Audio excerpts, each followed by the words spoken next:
o doutor em políticas públicas, o professor Henrique Álvares, que está conosco aqui por videochamada e que vai dar a sua opinião também e nos ajudar nesse debate. Doutor, seja bem-vindo. Professor, satisfação recebê-lo aqui no Fala que eu te escuto. Agradeço, uma honra participar. Eu queria fazer a primeira pergunta para o senhor, assim, na sua avaliação, doutor e professor, o senhor acredita que o sistema político brasileiro, o senhor que é cientista político, o senhor acredita que esse sistema político brasileiro, ele favorece a corrupção? Olha, eu acredito que de certa forma, sim, né? O Brasil ele tem uma série de problemas sistêmicos, históricos de corrupção. A gente vê isso, enfim, né, no noticiário, ou mesmo, enfim, no nosso cotidiano, né? Em todas as esferas, seja federal, estadual, municipal, enfim, mas mesmo no cotidiano, como foi mostrado no experimento, né? Enfim, seja, por exemplo, numa blitz policial, nos postes, a gente vê ali o gato de luz, e aí acredito que por isso a audiência esteja votando no povo também, né? Mas é interessante porque como se combate, então, essa corrupção? E por que a política brasileira, portanto, tem essa questão da corrupção como algo tão marcante? É curioso porque na década passada, por exemplo, o Brasil frequentava até boas posições nos rankings internacionais relativos à corrupção, até ali 2014. E curioso é que quando se criou mecanismos para que essa corrupção fosse investigada de fato, né, como a lei das delações premiadas, por exemplo, e esses escândalos eles vieram à tona, as pessoas se assustaram, mesmo que elas pensassem que havia corrupção, mas quando esse esquema vem à tona, elas se assustam e o Brasil até decai nesses rankings. É curioso, porque quando aparecem escândalos de corrupção, as pessoas acreditam que a corrupção está aumentando, quando na realidade é um sinal de que as instituições estão funcionando.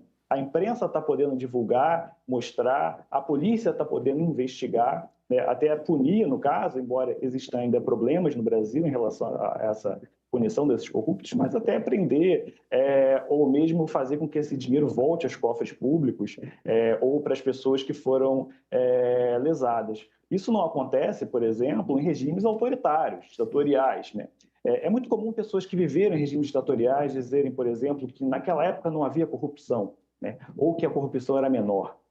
Mas como saber? Se a imprensa era censurada, se as pessoas não podiam denunciar a corrupção, né? Então, o que faz com que exista combate à corrupção é a transparência, é a liberdade de imprensa, a autonomia das forças policiais para se investigar a corrupção.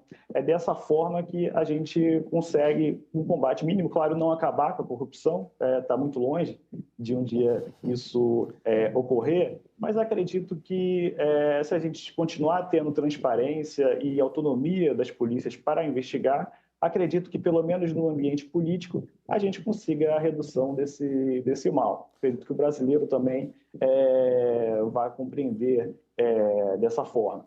Agora, professor, entre as três opções da nossa enquete, qual seria o seu voto e por quê?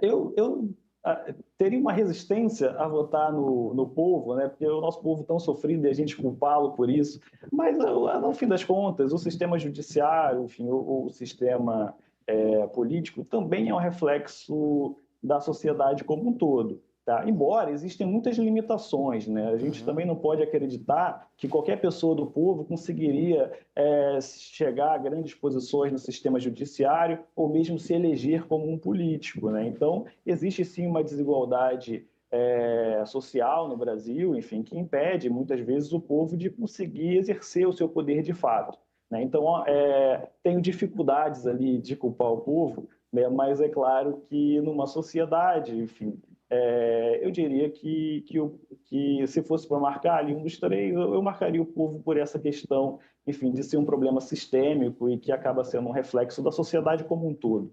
Tá certo. Muito obrigado pela sua participação, professor. Eu que agradeço.